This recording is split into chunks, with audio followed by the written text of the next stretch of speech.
So I guess this is us. How's everybody doing? Good? Things making sense so far for the last couple of weeks? Mm.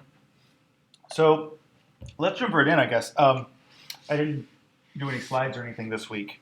I figured we could just kind of go right to some code and start playing around. So my understanding, so Josh showed me a little bit of what you guys did the last couple of weeks. Um, I So I think I'm up to date there. So basically, I think what we'll start doing now is start really writing PsychoPy code from scratch. So I think what you guys saw is like the crazy amount of code that is generated when you use the PsychoPy builder view, and then it like generates all this code and everything, which is super helpful, and you can like modify that and so on. But as we've kind of talked about before, I think you can also just use the coder view of PsychoPy to just write your own code, and you can see that the amount of code you actually need to make some stuff happen is pretty minimal. So we figured we'd do some of that today. So everything we're doing today, we're going to be putting some images up on the screen. If you would like to download the little, I just use this little smiley face image for a lot of things. I use this for like feedback and cognitive tasks a lot, and people get an answer right. So if you want to download that image, or you can really use any image, but if you want to have smileyface.png as we kind of write our code, and you can write along exactly what I write without changing the file names. It's just right there, matthewrjohnson.net/shared/smileyface.png. You should be able to get that up and just save that to wherever you're writing your code, and then you'll have that. And so just put that in whatever folder you're in when we start up PsychoPy, and that your script should be able to see it. So in other words, whatever directory you're saving your script file into, just put it there. Okay, so actually, I'm going to quickly, I just realized I cheated and already wrote all the scripts we're going to write today, but I'll write them again with you guys so we can see the progress. Let's just take those out of that directory now, though, and make new versions. Okay, so if everybody's got an image that they will use for this demo, basically we're just going to like write a few lines of code, and you guys can write along with me, and we'll just kind of gradually build this up to do more and more sophisticated things and see how much we get through in an hour or so. So let's just save this. I called this, I'll just call it like, I would call mine like ppdemo1.py. You can call yours whatever you want. And I'll just put that in that same. You can see all of my projects for posterity. All right, so let's call this PsychoPy demo1.py. Okay, so the first thing we'll need to do, we'll just kind of like write this first script linearly and kind of explain a little bit as we go along. Some of this is still going to look like magic, but some of it will still, we'll kind of explain along the way. So the first thing we're going to need to do is a couple of imports. And Josh, you talked a little bit about imports before, right? So what PsychoPy is really just a collection of code libraries, right? Or like, other functions and things that the PsychoPy guys have already written. So we need to import the parts of PsychoPy that we're going to use, essentially, right? So we're going to be using, well, actually, really, I think, yeah. So we're going to be using both of these. So we're going to be using the visual components and what's called the event components, which includes stuff like, well, in our case, is timing functions, which is what we're going to use right now. So we're going to import both of those. That's going to give us access to those PsychoPy functions, right? So after that, I'm just going to leave a blank line for spacing. And I'm going to make a variable called display resolution. And I'm going to set that to, actually, let's set that to, well, whatever you want your display resolution to be. In this case, I'm doing it at 1280 by 800, so I'm going to type it like that. If your display is something else, you can, basically you can do it at any resolution your display supports, but this is going to be what PsychoPy tries to turn your display resolution to. I can't remember, did you talk a little bit about lists last week?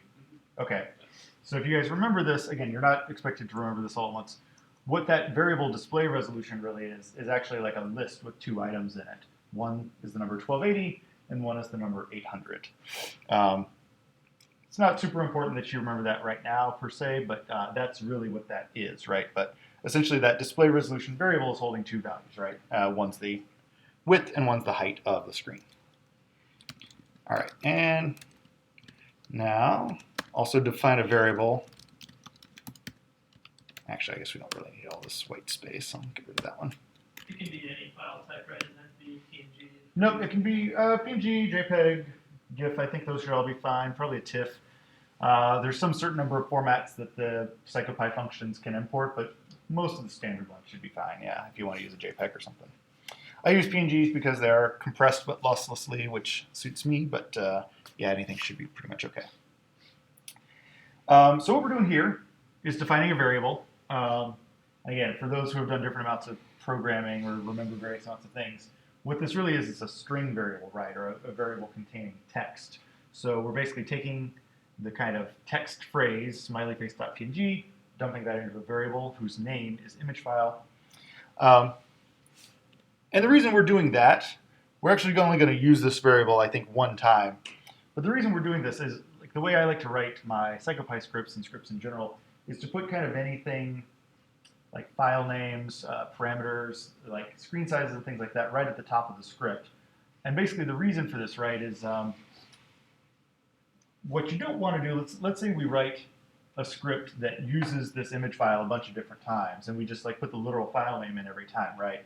Then if you ever want to change that, you've got to do like a crazy find and replace throughout the whole script for that image file name, right? So the thing that makes more sense is to define a variable name, assign it to that image file one time, and then use that variable name every other time. Does that kind of make sense to people, why that is? So, you know, in programming terminology, and folks know this, the literal values, like this string of text or the number 1280, we call those constants usually, or literals. So that, you know, anywhere that you can use a variable, you can also use like a literal value, right? So like you could use the actual number 1280 in places that we might want to send in our display resolution. But again, you don't want to, you know, if you ever change your display resolution, you don't want to go looking for the number 1280 every time it occurs in some big script, right? So you define the variable, then you give a name kind of to these values, right? And then that makes life easier later on. Everybody kind of clear on this concepts? I forget exactly how much people have programmed. Maybe that's obvious to everybody. Okay. So the next thing we're going to do is a little bit of wizardry. And if you haven't done programming with objects before, this is going to look like a super crazy, weird line of code. And you don't have to know everything it does, but I'll kind of give you the rough gist of it.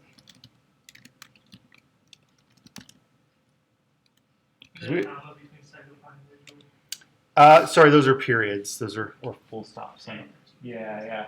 So it's my win equals PsychoPy. I do like having a little showing of invisible characters on because it can let you tell the difference between spaces and tabs and stuff like that. But let's actually turn that off if I can remember how to do that. It is under coder. Is it? Did I miss it?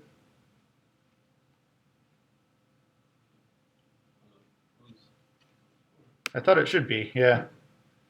Yeah, because I don't always show invisible characters. Maybe you don't have an option in PsychoPy. It's been long enough since I've actually used. I usually write my code in another code editor, actually, but this makes life easier. Okay, it's fine for now. Hopefully you can tell the difference between the little tiny dots that denote spaces and periods and such. But yeah, so we're saying my_win equals psychopy.visual.window, and then we have our display resolution variable. We have this mysterious thing, full SCR equals true, units equals the string pix, and allow GUI equals false. So what we're really doing here, I forget, did you talk some about objects the last couple weeks? Not really? No, just okay. glossed over it. Okay. So what we're doing with this line of code, we're not going to explain it all right now, but we're creating a type of variable that's called an object. And I can't remember if we talked about this a couple of weeks ago, but an object in programming speak is basically a variable that's not a simple type, like a number or a string or something like that, but it's a variable that like, contains a bunch of other variables and can also do stuff. So, we're still pretty early in our programming exploration days. We haven't really talked about functions yet. You don't talk about functions really, right? But we'll talk about functions later, which are chunks of reusable code. So you might have a function to like calculate the average of a bunch of numbers or something like that, because maybe you do that a bunch of times in a script and you don't want to like write out the way of doing that every single time you do it, right? So an object, although we haven't even really talked about functions that much yet, is basically a collection of variables that can also perform functions. We'll see what that means in just a second here. But the key thing to note here is that what we're really doing is we're creating a window, okay? And particularly the window is part of the psychopy.visual set of functions, which is why we say psychopy.visual.window. And then when we create a window, we need to tell it some things. You need to send in some what we call arguments or parameters to tell it its starting characteristics. So you might be able to guess that when you create a window, you want to do things like tell it what the resolution of the display is. So we're giving it our display resolution variable that we defined up here. The other things we're telling it, and again, let's not worry about the actual syntax or what exactly this is doing, but what we're doing is we're telling it also windows have a property indicating whether or not they're full screen. So we're telling it that is true, that this will be a full screen window.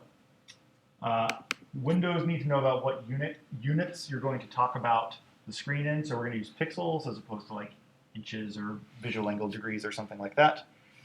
And lastly, this allowed GUI is another setting that we can kind of set for this window, which is whether or not to present it like inside of a movable window like the operating system usually has, or whether to like take over the whole display. So when we say allow GUI, that's graphical user interface, right? Like your windows and your buttons and stuff are all your user interface.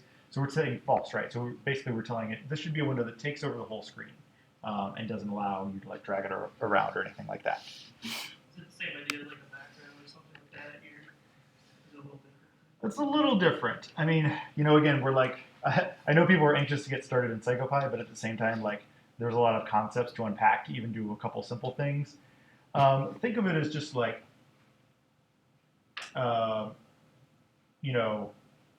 ordering a cheeseburger. Like, there are various parameters that you set, right? Like cheese or no, 1 or 2 patties. Like, these are like, or think of it as like, check boxes in a dialog box, kind of like. We're telling it, make a window and make it with these settings, essentially. This resolution, this full screen, true or false, what units to use when we describe values and so on, right? That kind of makes sense? I don't know. This will make more sense like later on. I know this is a really funky kind of syntax at first. But the key thing that we should know is that when this line is done running, we're going to have a variable called myWin, which refers to this new window we create. And actually, we could even, I think, let's try this. I'm going to skip ahead to what's going to end up being the last line of code in this function. And we can do another thing. We type that psychopy.event.waitKeys, the capital K. All this stuff should be case sensitive, so you have to get your capitals right. So that's a part of the PsychoPy event module or collection of functions that we just imported up above also. And can anyone take a guess as to what wait keys might do based on the name? It's like a button you have to hit on the keyboard to like do something. Basically, yeah. So it's basically like the press any key to continue. If you remember, like from old school computers, like it's gonna what that function does. So this is now a function. So it's a reference to a larger chunk of code in the psychopy.event module that does something, right? And what that function does is wait for a key to be pressed before doing anything else, and then once a key is pressed, that line of code finishes basically. You may notice that the syntax or the way we write that is very similar to when we created the object. That's not a coincidence, but again, don't worry about this too much right now. So what this line of code does is wait for a key to be pressed before doing anything. So let's see if we can run this. I think we can. I think it'll do what I think it's going to do. Nope, what did I do wrong? Oh, who spots my error? You Debugging. put quotes wrong. We actually don't need quotes around false. You might think you would, but in Python, like true and false are values, kind of like numbers. So they are like you can just use them without quotes around them. They're not. They don't have to be a string. Like the word true and the word false means like well a true or false number basically. They basically mean 0 and 1 for false and true respectively. But anyway, yeah, you think you might need quotes, but that's not actually it. I heard somebody say it. Oh. Yeah, I should have been a capital F. I did type the capital F. Yeah, because true and false in Python are capitalized. In some languages, we have the values true and false, and they're not capitalized. In Python, they are. So let's try that. All right, yay! You guys should be able to do this too. Everybody got that working? Congratulations! You're running a PsychoPy script. It literally does nothing except put up a big gray screen. But touch a key on the keyboard, it should go away, right? So Because you put the function wait keys in there. yeah, that's. If you didn't, would it just stay there for infinity?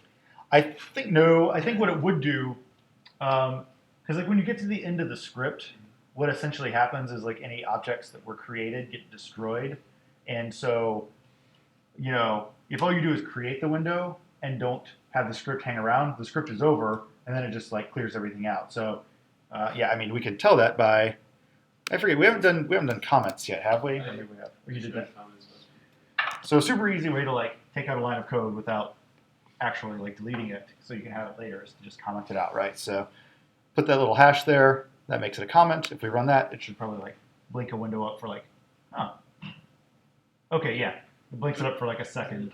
Oh, yep. Bad luck. I had just decided to close that door, so I was shouting into the hallway, and clearly that's the time that somebody's going to walk in.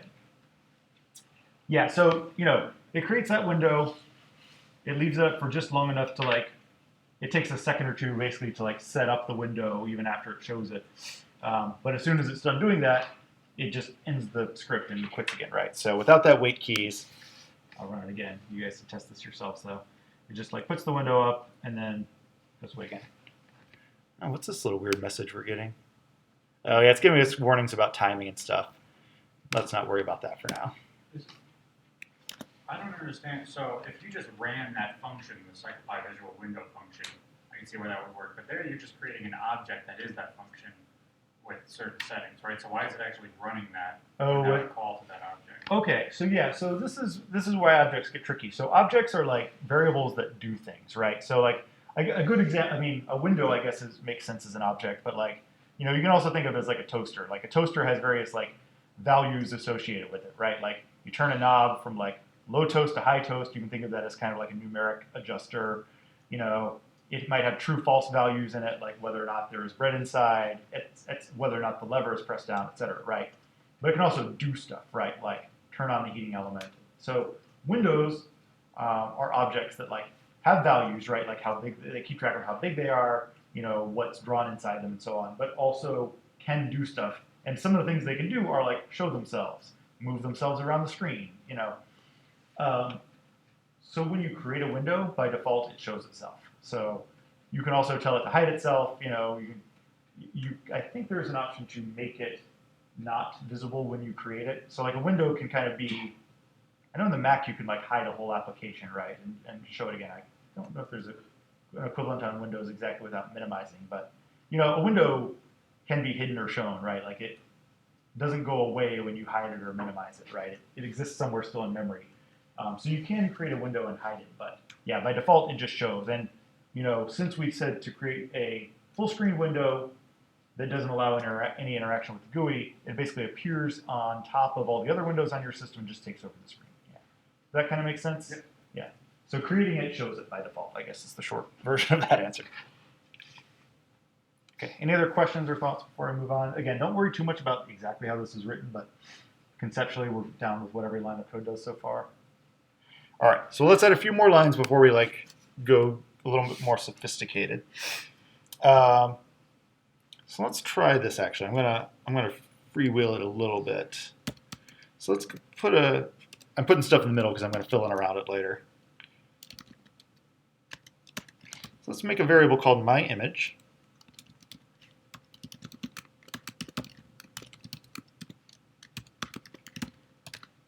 and it's going to be a psychopy.visual.imageStem.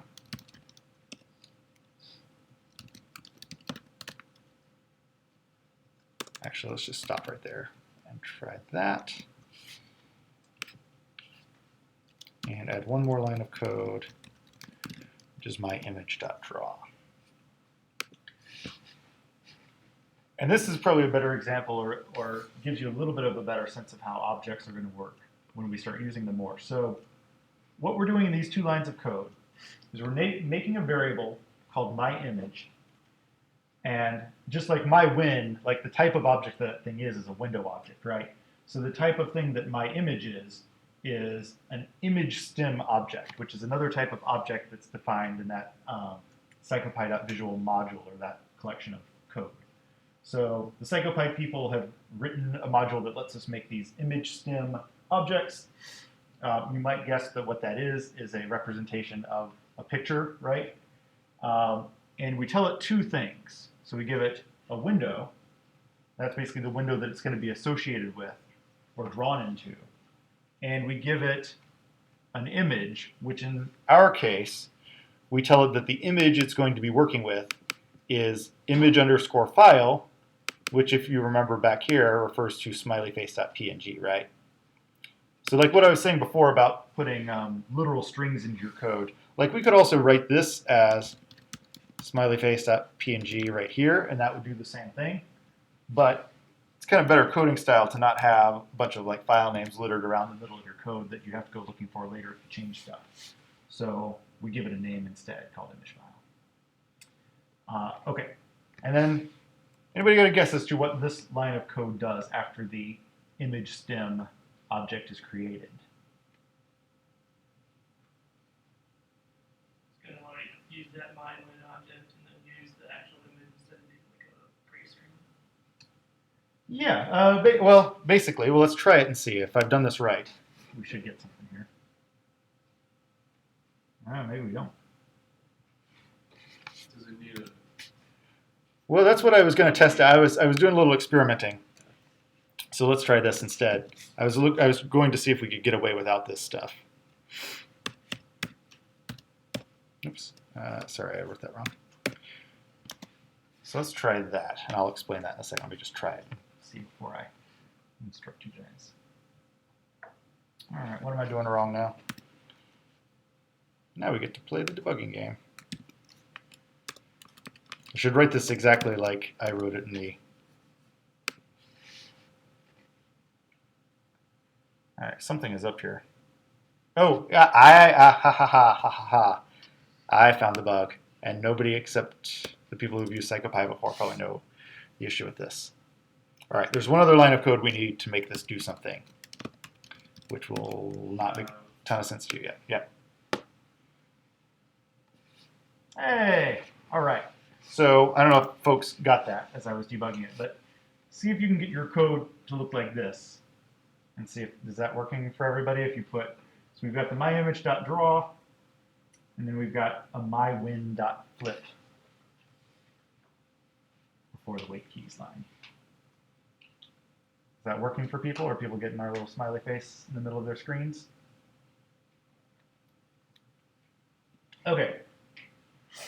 So what this is doing, so when we've got myImage.draw, like we said, myImage is a variable representing an image stimulus, and it has this .draw after it. So what you're doing is basically like calling one of the functions that an image stem is able to perform, right? So we're telling it to do something. We're telling this variable to do a thing, and what we're telling it to do is to draw itself, basically, right?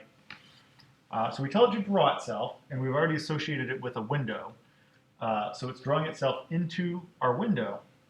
But the thing that I was forgetting we needed was this one penultimate line of code, which is mywin.flip. And what that's doing is telling the window to do one of its functions that it can do, to perform one of its actions that windows can do. And that is to flip. Does anyone, again, who does not already really know the answer from doing this before, anybody got a guess as to what that flip is and why it's important? Like the order of the window and the picture? It's not a bad guess, but it's not it. Yeah. No, that's good. A good guess.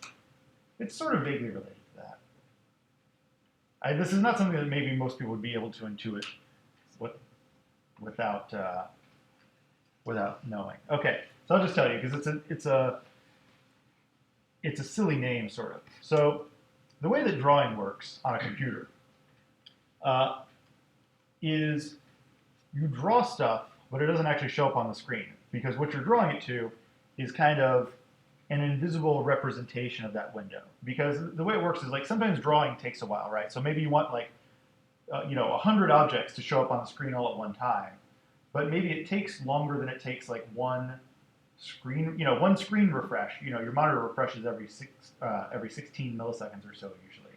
So if it takes you more than like 16 milliseconds to like draw all that stuff, you get. Did anyone ever play like the old school Nintendo? Probably not, because I'm like a dinosaur compared to many of you.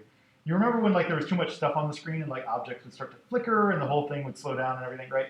So if you want to like draw a bunch of stuff on the screen, but it takes longer than one screen frame to draw it, you're going to get this like weird flickering, right? Where like some stuff shows up before other stuff and so on. So the solution to that is to like think of the screen as having like two canvases, right? All right, so one's what's actually facing you right now, a bunch of stuff that's already been drawn. And then the other side is like a blank canvas that you like draw a bunch of stuff onto, but don't show to the user yet. And then when you've got it all exactly set up the way you want to, you flip the canvas around and show it to everybody, right? And that flipping is basically instantaneous. So that gives you a bunch of time to like get everything just right and get it all drawn into like this invisible other side of the canvas. And then when you've got your display all composited like that, you flip it around and show it to the user, and you've got a nice display that you don't have to worry about like getting partially drawn before you show it to people. Does that kind of make sense to people? And then what happens is basically every time you flip the canvas around, the invisible side gets automatically cleared again, okay? So that's what's happening here, is if we just draw the image and don't flip the canvas around, we haven't shown what we've drawn, right? So you always need to flip after you draw anything. All right, people cool with that? All right, so let's do I know this is like a lot to take in all at once, but as long as most of it sticks for now, that's pretty good. All right, so let's add in a couple more things. So this is something I was going to try to do before, and then I got sidetracked by forgetting the flip line. So let's try something like this. So let's add one more parameter or one more kind of setting into our image stem creation. Okay, so again, don't worry about why I know what these things are or how to format them. We'll worry about that later. But let's just take it on faith right now that there's something called pause, and then I'm putting in another little bracketed list with minus 100 and 200 in it. And you can try running that. Ah, interesting. So what do we think pause does? Yep, so it changes the position. And what does that negative 100 and 200 look like that meant? Yeah, it's X and Y. So we basically, in PsychoPy, this is not true in all programming you'll do, but in PsychoPy, the coordinate system is like the one you learned in algebra class, where 0, 0 is at the center, and then minus and plus are, minus is left or down, plus is up or right. So it's always X then Y. So we go left 100 pixels, minus 100, and then up 200 pixels, plus 200, and that puts it in that kind of upper left quadrant. It's like the scaling of this. So like if I don't know, maybe I want to do like a visual spatial test and I want to be like precise where it was, like how do I know what the scaling is? And, like say I want it on like a very far edge or something like that. Well, right now, because we created a window that represents space in pixels, those refer to pixels, right? So like we said our screen is 1280 pixels by 800 pixels.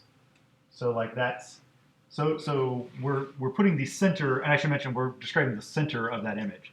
So the center of that image is placed exactly 100 pixels left and 200 pixels above the center of the screen. Does that make sense? Yeah. Now you can actually also set up the window to be in different units. So like you could maybe, if you're doing like visual psychophysics, you might want to do it in visual angle. Then what you have to do though is at some point tell PsychoPy how big your screen is and how far away the person is sitting from it so that you can do visual angle. So right now we're just going to do it all in pixels because that's relatively easy. Okay, so there's one other thing I'm going to do to make our code a little nicer and to make it easier to get to the next step here, which is I'm going to replace those literal values of negative 100 and 200 with variables. So I'm going to call negative 100 image center x and positive 200 image center y, and just replace those two things. Okay, everybody see how I did that? And in theory, that should work just the same. Yeah, it's the same. So again, keep in mind, whether we put in the literal numbers or variables that refer to those numbers, the effect is the same, right? You know, just like in algebra, right? If x equals 5, then whether you say x or 5, it works the same way in the equation, right? Okay. Any questions so far? Is this kind of gelling for everybody? Anybody got any confusions or things that aren't clear? Okay, so let's make this do a little bit more stuff now. So I'm going to actually save a new copy of this as ppdemo2 just to reflect the changes. Okay, so let's see how we're doing on time. We want to shoot for about 3 o'clock. Is that good? All right, we'll just see how much we get through. I've got a bunch of these demos, but better to go slow and really understand everything. Okay, so let's just make one set of changes in this next demo. We're going to import one more thing besides the PsychoPy visual and event modules. We're going to import a module called random, which if you had to guess, you might guess that lets us do functions that deal with making random numbers, right? Which is obviously a thing that you probably want to do a fair bit in computer science, especially if you're trying to like randomize stimulus orders or maybe put an image at a random location on the screen. And not to foreshadow or anything. Okay, so let's try this.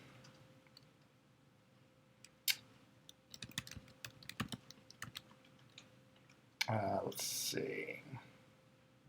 Let's try it this way first. Your values may change here if your screen is a different resolution than mine. I'm putting that, again, just to foreshadow a little bit. I'm going to put that at like each of these numbers is half the resolution of my screen in each dimension. Right, so image center x equals random.randint minus 640 comma 640, and image center y equals random.randint minus 400 comma 400. So if you had to hazard a guess as to what those lines of code are doing, what is that random.randint doing to those image center variables? Changing the center point, so it's 0.00. It's like randomly somewhere at a different intercept or something. Yeah, so it's in a random location. And what are the numbers inside that likely refer to? Range. Yeah, the range within we want a random what? Integer, right? Randint. So in other words, not like, we won't get like 2.784, we'll get 13, 82, whatever. So let's give that a try. Yay! That certainly appears to be a random location. Yeah, another random location. All right, so this seems to be working, right? Is that working for everyone else? Everybody good so far, more or less? So yeah, so we have assigned these image center variables to refer to random locations in the range of our screen size. So now we're putting this image at a random location on the screen. Only changing really those 2 lines of code, right? And the very first line where we just made that random function available to us. Now the one thing we should probably do to be better coders here, so we probably shouldn't like have these literal screen size variables just sitting here, right? Because again, we've already kind of defined our screen size up here, but if we change our screen resolution later on, we don't want to have to remember that like buried in the bottom of the code somewhere. There's some other reference to the screen size. So what we should really do is do this. By the way, when you get like those autocomplete suggestions, do you guys know you can hit tab to accept the suggestion for autocomplete? Okay, so that's what I just did there, if that looked like magic. Oh, Shouldn't it be half? yep, thank you. I was going to go back for that, but yeah, it should be divided by 2. Oops. Okay, there.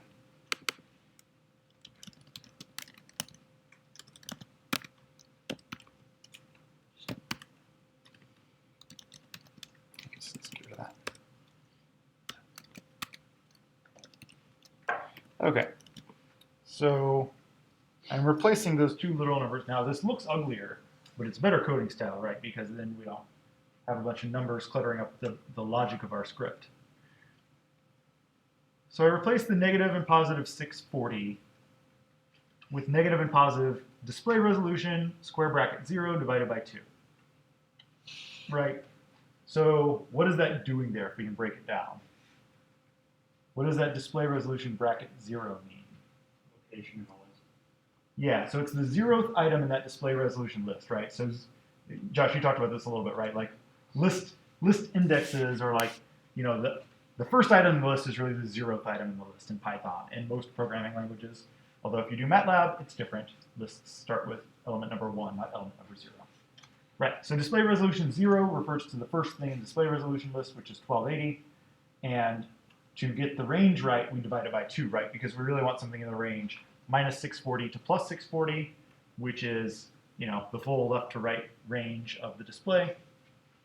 And then the same thing for y, right? So display resolution bracket 1 refers to that number 800, right? The second thing, the 1th element, which is really the second thing in that display resolution list. Is that going to make sense to people? That brackety notation there? Sorry, can you explain what the divided by 2 is? Is that Oh. why is it divided by 2? So display resolution bracket 0 by itself is 1280, right? Yeah.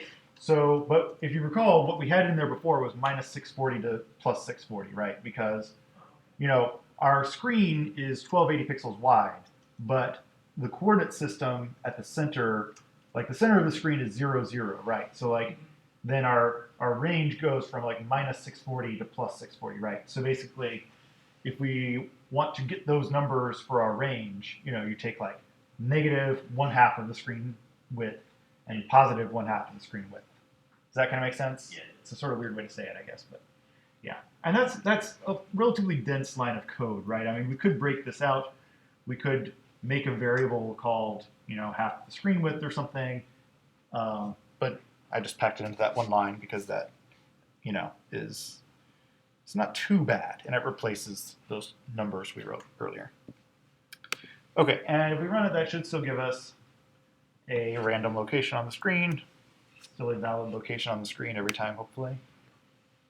That looks good. Okay. Everybody's code still working there? Are folks ready for, maybe we can cram in, I think we can do at least one more of these little demos before we call it a day. Because this will be a relatively big change without actually adding or changing much code. So let's make one more demo file here. I'll just call this demo 3. And let's see what we want to change. So we're not changing anything up till here. So what I'm going to do is I'm going to add in a line of code right here before this little chunk. And we're going to say for face num in range 100. So parentheses 100 and a colon. And then the other thing I'm going to do is add a little tab or 4 spaces, or really any number of spaces as long as it's the same number of spaces on all 4 of those lines,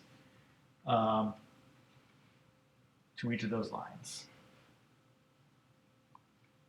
And I think that's all I'm going to do. Oh, actually, all right, before we run this, if you have already run it, don't answer. What do we think this is going to do now? What do we think is going to happen when we run this? Anybody got a guess? Show a smiley face in one position, then a smiley face in a different position, and do it for 100 times. Pretty close. Error. What's that? Error. 100 smiley. 100 smiley face. So yes, that, except we're not showing the, well, maybe you weren't saying this, but we're not showing them in sequence where they're going to show up all at once, right? So yeah, very good. So we drew 100 faces, right? Now, why did we draw 100 faces? You guys did for loops a couple weeks ago, right? So this is, if you remember, what we did here.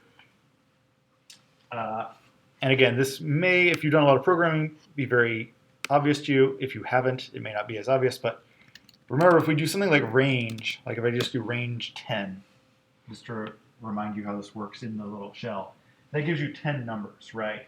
So it generates a list of 10 numbers. And again, because it's Python and it's programming and it's weird, that starts with 0 and counts up to 9, which is 10 things, rather than going 1, 2, 3, 4, 5, 6, 7, 8, 9, 10.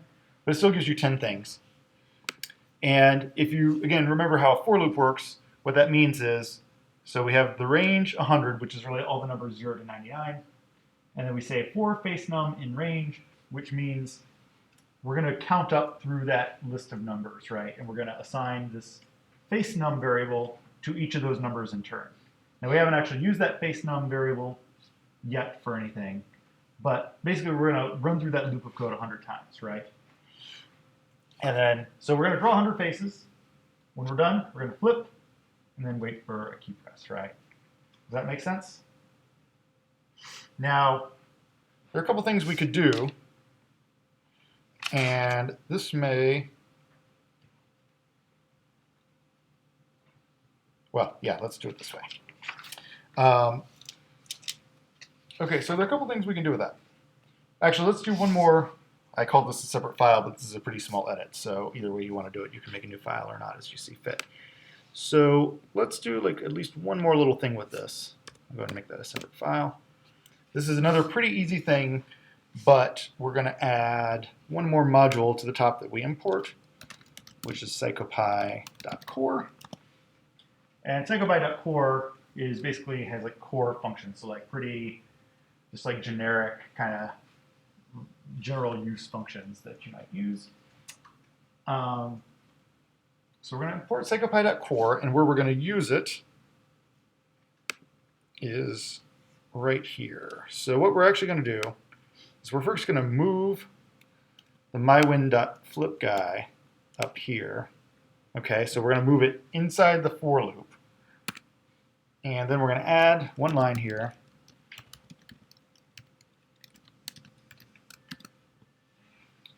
Which is psychopy.core.wait. And inside the parentheses there, we're going to put a .2. So again, we're calling this kind of function, and again, we haven't talked really about functions, but we're calling a function within the PsychoPy core set of code called wait. I'm putting in .2. Does anyone want to guess what that does? We call a function called wait and give it a .2. 0.2 seconds. It waits 0.2 seconds. That's a pretty good, I would say that's a fairly good guess as to what's going to happen. So let's see what happens. Hey, look at that. So we're again drawing 100 faces in random locations with 0.2 seconds between each one.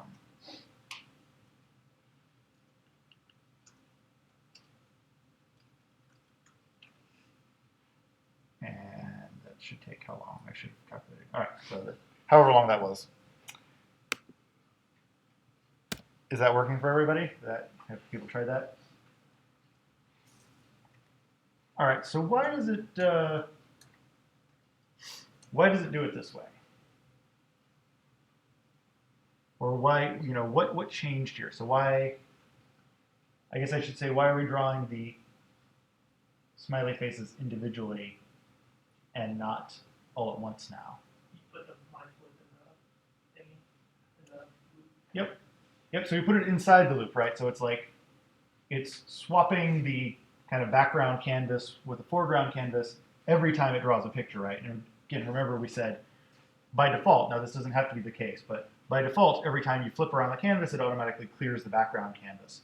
So, we draw a smiley face, flip it around to show the person, that clears the back canvas. We wait a couple 100 milliseconds, and again, we don't have to. Like, we could take this out, and it would do this as instantaneously as it can. Yeah, so you don't have to wait. It will just do each one for 1 frame each if it's able to do it that fast. But yeah, so it'll flip it each time, right? And then we wait 200 milliseconds in between.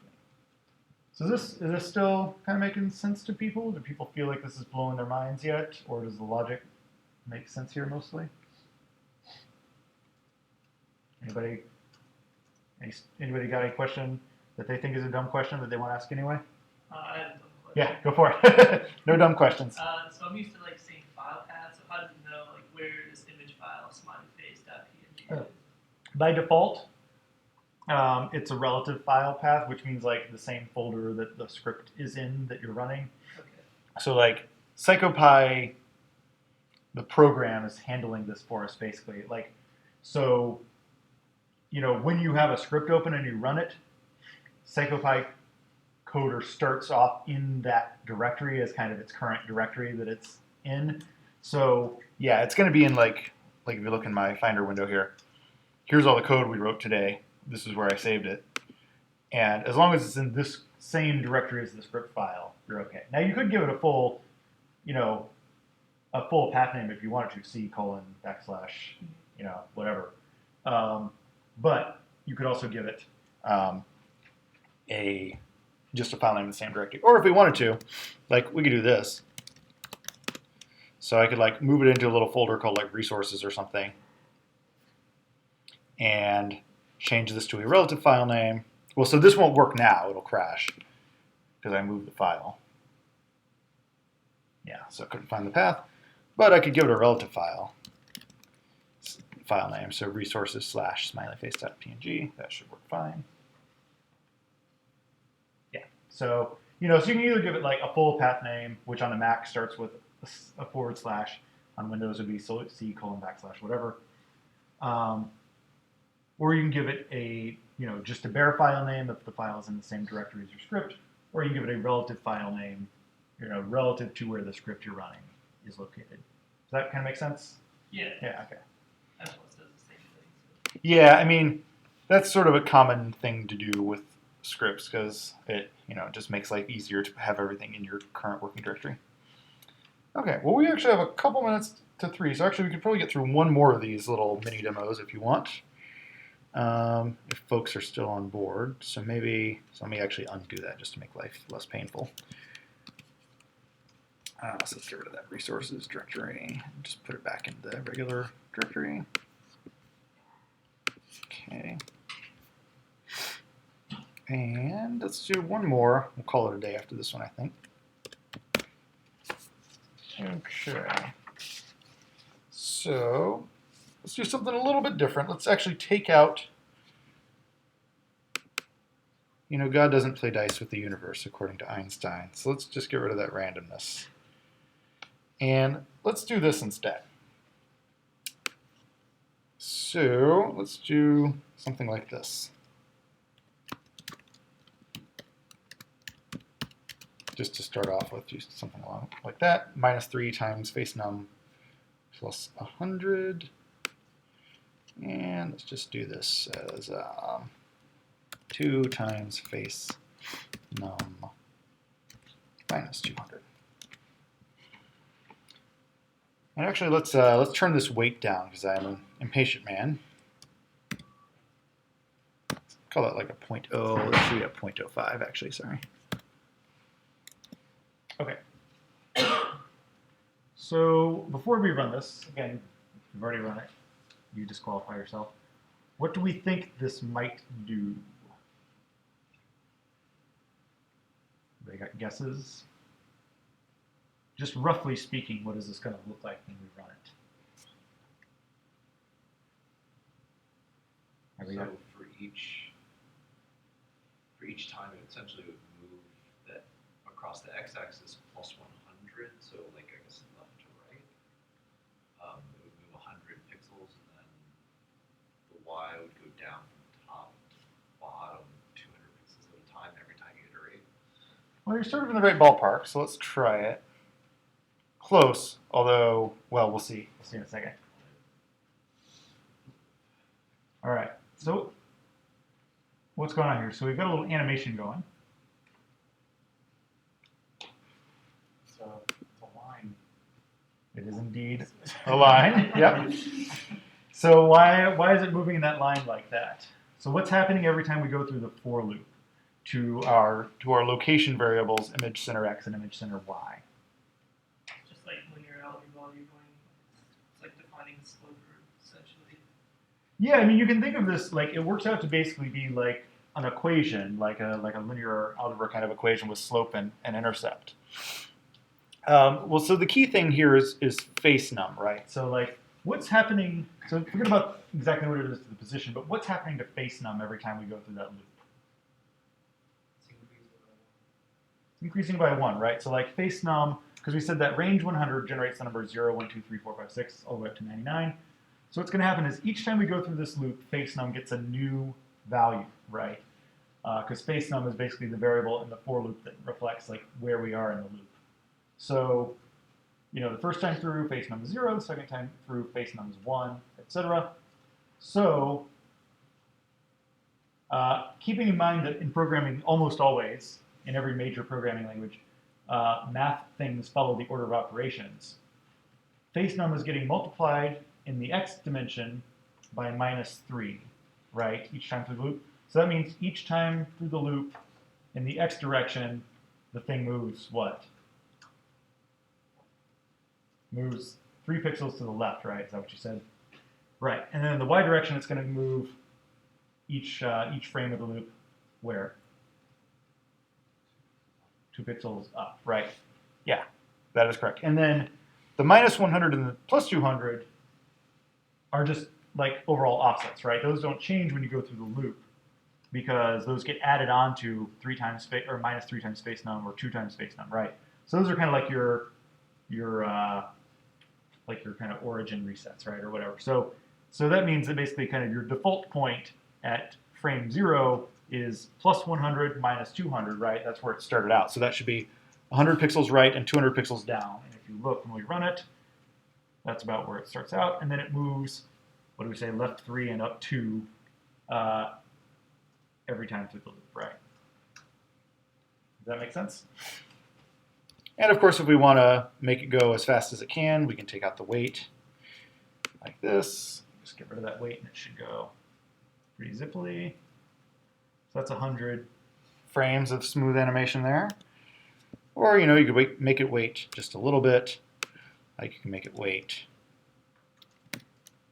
What did we have before? 0.05? Yeah, we can make it wait 0.02, which just had like a little over a couple frames delay. You know, you can change the speed like that. But we're basically animating now, right?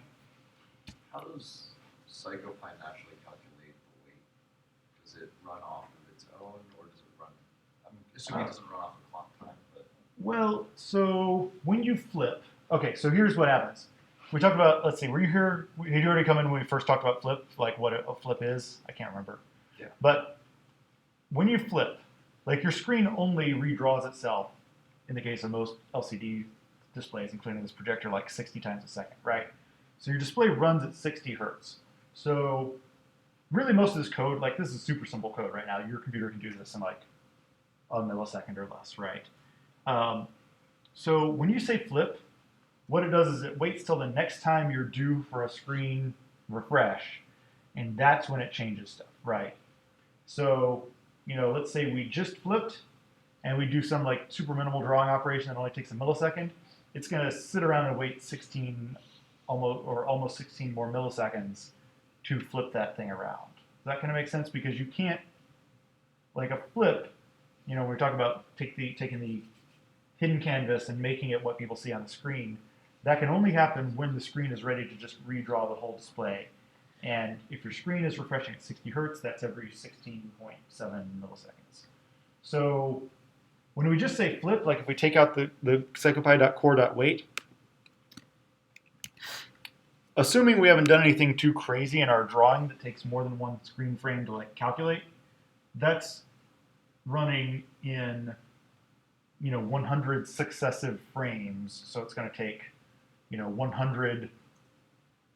Well, if the screen is running at 60 hertz, it's going to take 1 2/3 seconds to run that whole animation, right? Because that's how long it takes to show 100 frames. Or if it's 60 frames, it would take exactly 1 second if we're refreshing our display at 60 hertz. Does that make sense? Kind of. So yeah, if you just say flip without me waiting, you're just saying like flip on the next time we're ready for a screen refresh, which is usually within the next 17 milliseconds. You could also do a sleep function where it's by time. You mean to tell it to flip at a particular time? Or? But instead of waiting, doing the core dot wait, you Oh. do a sleep, which I think is just a Python like standard library thing. Oh yeah, so there's a Python built-in way of sleeping or waiting as well. Yeah. And that's based off of time as well. Yeah. Yeah, I don't know that there's I don't know yes, there's built-in Python ways of sleeping or waiting. I think there's a reason to use PsychoPy.core.wait, but I don't remember what it is. It was the frame. I guess it is. I mean, I think it is probably a more high-resolution way of doing it. I know the Python way is like very inaccurate. It's very loosey-goosey. Yeah. Yeah. So if you were writing something that was more like, if you're writing like a little game or something, like a text adventure game, or something where timing is non-critical, you could just use the built-in Python function and say like, 5 seconds. Or you want to know how long to display like a splash screen when you start up or something like that. Like whatever, 5 seconds if it's 5.2, whatever. But yeah, I think the PsychoPy.core.wait is, in theory, if your system is all working right and PsychoPy is talking to your hardware correctly, should be very precise. Now, whether or not PsychoPy is actually working well with your hardware is touch and go sometimes, especially on Windows if your graphics card is not a dedicated graphics card. It's like an Intel built-in integrated graphics. But in theory, that should be like, when we say wait for 0.02 seconds, in theory that should be exactly 0.02 seconds, plus or minus a few microseconds. Yeah, I guess that's what my question was getting at. Because like in C and C++, like if you try to count, it tries to run off of CPU clock speed, which is awful. What do you? Oh well, if you're talking about like, If you're going down like millisecond timing. if you're talking about like just using an empty for loop or something to wait, is that what you mean? Like, Yeah, add or it? if you're just timing from like point A to point B and just needed like something to be 60 milliseconds. Yeah. Yeah, I mean, well, I'm not sure. We can talk offline maybe about what the distinction is. I don't know if this is what you're referring to. I mean, the super old school way, like before computers got fast. Did anyone ever play like Solitaire on these super old like Windows 95 era or Windows 3.1 era computers?